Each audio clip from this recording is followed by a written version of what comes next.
Hello class, देखते हैं answer की 346 एसएससी सीजीएल 346 की आंसर की देखते हैं। ओके दोस्तों, चलिए पहला प्रश्न, लाभ का नव परिवर्तन सिद्धांत किसने प्रतिपादित किया था? लाभ का नव परिवर्तन सिद्धांत अगर आप देखें तो इसके बारे में पहले जान लें। लाभ का नव परिवर्तन सिद्धांत जो है वो जोसेफ ए शम्पेटर ने दिया था, यानी कि ऑप्शन सी इन्होंने दिया था। और इन्होंने ये बात साथ में कही थी कि एक उद्गिनी फसल, जो एक उद्गिनी फसल होती है, उसके नवाचारों की शुरुआत की जाए और इससे आर्थिक लाभ कमाया जाए। तो यहाँ पे एक शब्द आ रहा है आपका नवाचारों।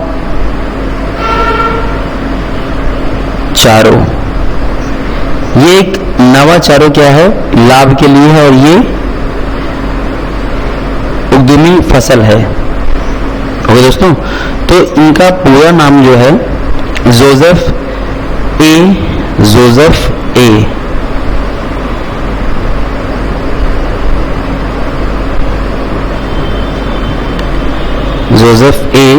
शम्पेटर हैं, जिन्होंने उद्यमी नवाचार फसल की शुरुआत की थी जिससे अधिक लाभ कमाया जा सके। ओके दोस्तों, नेक्स्ट, यूरोपा निम्नलिखित में से किस ग्रह का उपग्रह है? यूरोपा बृहस्पति ग्रह का उपग्रह है। देखिए दोस्तों, बृहस्पति ग्रह के दो उपग्रह हैं, एक यूरोपा और एक गैनमीड। सबसे अधिक उपग्रह बृहस्पति के ही हैं, लेकिन उनके दो उपग्रह पूछे गए हैं। एक आपका यूरोपा पूछा गया है, एक गैनमीड भी आ गया है। गैनमीड, ये गैनमीड जो है सबसे बड़ा उपग्रह है।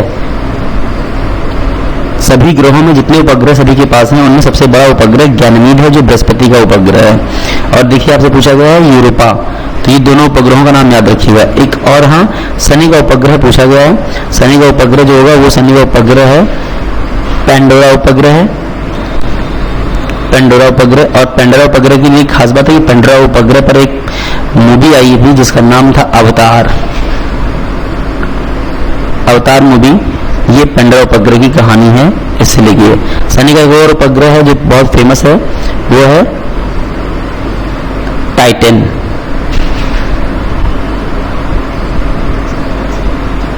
ओके दोस्तों, तो ये दिखा आपने बृहस्पति के दो उपग्रह, शनि के दो उपग्रह, ये दोनों परीक्षाओं में पूछे गए प्रश्न हैं।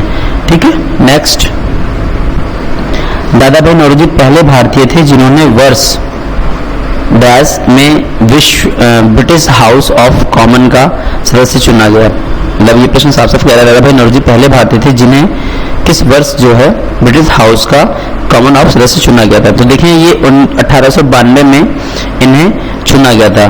ब्रिटिश हाउस की पहले सांसद हैं, जो पहले भारतीय व्यक्ति हैं जो बनने वाले।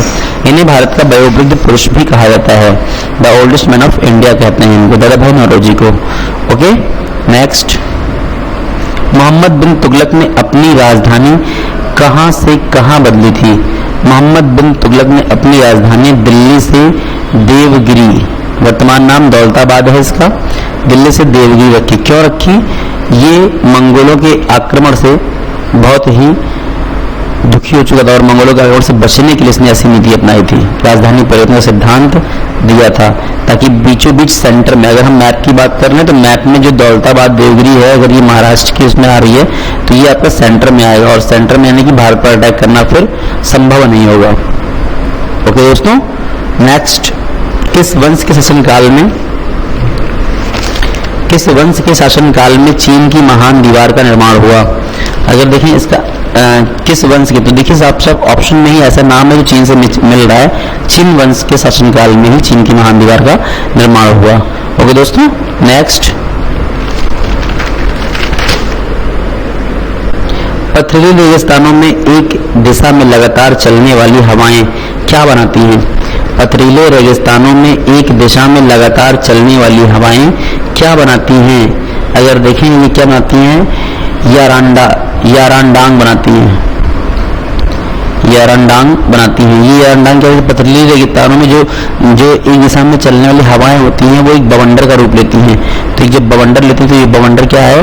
यारांडांग बनाती हैं, इसीलिए इनको पथरीली जमीनों में हम कहते हैं यारांडांग कहते हैं। ओके, नेक्स्ट, स्फग्नोमैनोमीटर दिए विकल्पों में से किसमें रक्त दाब को मापता है। स्फग्मोमैनोमीटर अगर बात करें तो ये ब्लड प्रेशर को मापता है, और ब्लड प्रेशर जानते हैं आप धमनियों में होता है, सीधी सी बात है, यानी कि धमनियां is the right answer. Next, X किरणों के उत्सर्जन का प्रतिकूल प्रभाव क्या है। एक्स किरणों का जो उत्सर्जन, इसका प्रतिकूल प्रभाव क्या है। प्रकाश वैद्युत प्रभाव इसका प्रतिकूल प्रभाव है एक्स किरणों का। Okay, is the right answer D. Next, WiMAX का क्या अभिप्राय है। वाईमैक्स का फुल फॉर्म वगैरह है। वाईमैक्स का फुल फॉर्म देखें, world wide interoperability for microwave access. Okay दोस्तों, ध्यान से देख लें इसको एक बार। वीमैक्स का फुल फॉर्म क्या है। World wide interoperability for microwave access. Okay, is the right answer C. Next, Bharat निम्न में से किस देश में चाबाहार बंदरगाह बना रहा है। भारत में एक नया बंदरगाह बन रहा है जिसका नाम है चाबाहार बंदरगाह। ये चाबाहार बंदरगाह कहाँ बनाया जा रहा है। चाबाहार बंदरगाह ईरान में बनाया जा रहा है। ओके, नेक्स्ट, दीपा कर्माकर पहली भारतीय जिम्नास्टर हैं जिन्होंने रियो ओलंपिक खेलों के लिए क्वालिफाइंग किया था। यह किस राज्य की हैं। यह त्रिपुरा की राज्य की हैं। मित्रों एक बात ध्यान रखिएगा, दीपा कर्माकर लास्ट ईयर में इन्होंने ओलंपिक्स में एक बहुत योगदान किया है, और दीपा कर्माकर से तमाम जुड़ी बातें इस बार सीजीएल के लिए आपके लिए प्रश्न दे सकती हैं। रियो ओलंपिक को मत भूलिएगा, रियो ओलंपिक से क्वेश्चंस आपको मिलने स्वाभाविक हैं। नेक्स्ट, किस भारतीय अभिनेता को कला रत्न पुरस्कार से नवाजा जाएगा। ये आपके अनुपम खेर हैं जिन्हें कला रत्न पुरस्कार से नवाजा जाएगा। ओके दोस्तों, नेक्स्ट, विश्व में सबसे लंबी और सबसे गहरी रेल सुरंग गॉथर्ड बेस सुरंग किस देश में स्थित है। अगर बात करें ये किस देश में से, ये स्विट्जरलैंड में स्थित है। कहाँ है। स्विट्जरलैंड में स्थित है। नेक्स्ट, SIDO का संबंध किसके विकास से है। SIDO का संबंध किसके विकास से है। अगर देखें SIDO का संबंध किसके विकास से है। SIDO का संबंध अगर विकास से देखें तो लघु उद्योगों से है। इसका जो लघु उद्योग होते हैं उनसे संबंध रखा गया है। छोटे उद्योग और बड़े उद्योगों के बीच में एक छोटा मीडियम उद्योग होता है जिसे कहते हैं लघु उद्योग। ठीक है। Next, Indian mobile Congress IMC की योजना किस शहर में होगी। ध्यान से प्रश्न सुन लें। इंडियन मोबाइल कांग्रेस का आयोजन किस शहर में होगा। Is the right answer C, New Delhi में इसका होगा। Indian mobile Congress.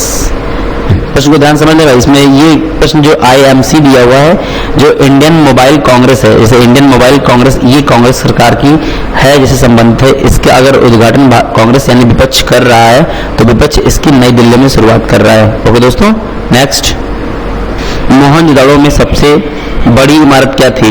मोहनजोदड़ो में सबसे बड़ी इमारत, अगर मित्रों यहाँ पे ऑप्शन में होता स्नानागार विशाल तो ऑप्शन वो होता, बट वो ऑप्शन नहीं है तो ग्रेट ग्रेनियर। ठीक है, ग्रेट ग्रैंडरी जो होती है इसकी सबसे बड़ी इमारत है ये मोहनजोदड़ो की। नेक्स्ट, किस बॉलीवुड अभिनेता को दादा साहब फाल्के पुरस्कार से सम्मानित किया जाएगा। किस बॉलीवुड अभिनेता को दादा साहब फाल्के पुरस्कार दिया जा रहा है। आप जानते हैं ये आपकी बॉलीवुड अभिनेत्री किस बॉलीवुड अभिनेत्री को दादा साहब फाल्के पुरस्कार दिया जाएगा। ये आपकी हैं प्रियंका चोपड़ा, जिन्हें दादा साहब फाल्के पुरस्कार मिलेगा। प्रियंका चोपड़ा ने भारतीय सिनेमा में बहुत कम समय में अपना एक विशेष स्थान बनाया है, और यह विदेशी यानी कि अगर बात करें तो हॉलीवुड में जाने वाली भी एक्ट्रेस हैं, इसलिए इनको ये सम्मान दिया जा रहा है। नेक्स्ट, भाखड़ा नांगल परियोजना किस नदी पर बना है? भाखड़ा नांगल परियोजना की अगर हम बात करें तो भाखड़ा नांगल सतलज नदी पर बना हुआ है। किस पर है? सतलज नदी पर है। ओके दोस्तों, नेक्स्ट, सौर सेलों के जिस समूह को एक निश्चित पैटर्न में एक साथ जोड़ दिया जाता है उसे क्या कहते हैं? देखिए भाई, सौर सेलों के जिस समूह को एक निश्चित पैटर्न के साथ जोड़ दिया जाता है उसे क्या कहा जाता है? उसे सौर सेल पैटर्न कहते हैं। ऑप्शन डी, सौर सेल की बात करें, सौर सेल पैटर्न ठीक होगा, उसमें पैटर्न पैनल में जोड़ा जाता है। सौर सेल के पैटर्न को पैटर्न पैनल में जोड़ रहे हैं। Next, potassium nitrate, charcoal powder तथा सल्फर के मिश्रण को क्या कहते हैं? प्रश्न को देख लें। 45 नंबर प्रश्न ये कह रहा है पोटेशियम नाइट्रेट, चारकोल पाउडर तथा सल्फर के मिश्रण को क्या कहते हैं? गन पाउडर कहा जाता है। क्या कहा जाता है? Gun powder. गन पाउडर, अगर ये प्रश्न आ चुका है, पूछा गया है गन पाउडर में किन किन तत्वों का मिलन या समावेश होता है, किन का मिश्रण होता है, तो ये देखें आपका पोटेशियम, ठीक है, नाइट्रेट, चारकोल और सल्फर, ये आपकी चार चीजें मिलकर बनती हैं। नेक्स्ट, मुख्य समुद्र से संकीर्ण परतीय और आंशिक रूप से पूरी तरह अलग किए गए समुद्री जल का विस्तार को क्या कहा जाता है? प्रश्न को समझ लें फिर से एक बार। मुख्य समुद्र से समीकरण पट्टी द्वारा आंशिक रूप से या पूरी तरह से अलग किए गए समुद्री जल के विस्तार को क्या कहते हैं? लैंगून कहते हैं। इसे क्या कहते हैं? लैंगून। जो जल अलग होता है उसे लैंगून कहा जाता है। नेक्स्ट, सिग्माइड कॉलन किसका भाग है? सिग्माइड कॉलन अगर देखें तो सिग्माइड कॉलन बड़ी आंत का भाग है। नेक्स्ट, नीति आयोग ने वित्तीय वर्ष 2017-18 की शुरुआत में 5 वर्षों की योजनाओं को निम्नलिखित में से किससे बदलने की योजना बनाई है? प्रश्न को ध्यान से समझ लें। प्रश्न ये कह रहा है, नीति आयोग ने वित्तीय वर्ष 2017-18 की शुरुआत में 5 वर्षों की योजना को निम्नलिखित में से किससे बदलने का योजना बनाई है? 15 साल विनयन विजन, ये जो है डॉक्यूमेंट्स, ऑप्शन नंबर सी देखें, 15 साल विजन डॉक्यूमेंट्स से बदलने की योजना बनाई है। Is the right answer C, 15 साल विजन डॉक्यूमेंट्स। नेक्स्ट, किसकी उपस्थिति के कारण मछलियां पानी में नहीं डूबती? मछलियां पानी में जो अगर नहीं डूबती है तो उनके पास देखिए स्विम जो है ब्लैडर होता है और एयर ब्लैडर दोनों होता है, यानी कि उनके जो पंख जिसे कहते हैं सेफने बोलते हैं, सेफने होते हैं और पेट के अंदर एक एयर ब्लैडर होता है। ये दोनों के कारण वो तैरने में सक्षम होती हैं। तो इसलिए पहला जो है सही है, यानी पहला दूसरा, तो पहला दूसरा ये रहा। नेक्स्ट क्वेश्चन, क्षेत्रफल की दृष्टि से भारत का दूसरा सबसे छोटा केंद्र शासित राज्य कौन सा है? क्षेत्रफल की दृष्टि से भारत का सबसे दूसरा छोटा वो है आपका दमन द्वीप। ओके दोस्तों, यानी कि एरिया वाइज अगर हम बात करेंगे तो दमन और द्वीप जो हमारे केंद्र शासित प्रदेशों में आते हैं वो सबसे छोटे हैं, दूसरे नंबर पे। ओके दोस्तों, थैंक यू। नेक्स्ट एसटी की आंसर के साथ मुलाकात करते हैं आपसे। Bye class, thank you class.